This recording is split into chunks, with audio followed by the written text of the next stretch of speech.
Hi guys, this message is for you if you're living in Canada, Cayman, UK or Bermuda.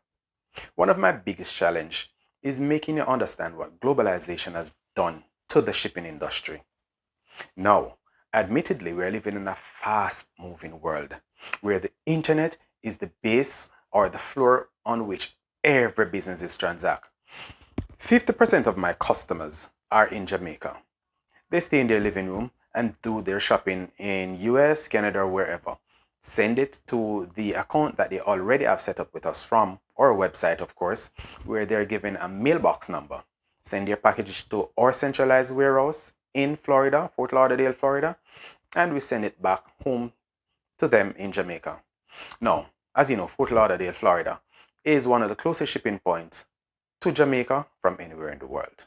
Geographically, it is one of the closest. Now, from time to time, I get calls from persons in Cayman, Canada, say they have a barrel and they want to just drop it off at the store around the corner.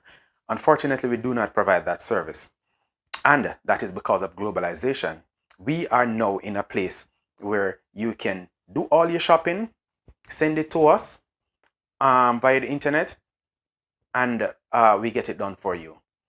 If you are having any problems with setting up an account, you can give us a call at any point in time. We'll be more than happy to walk you through sending off your first package and making you a part of the family. Looking forward to talking to you.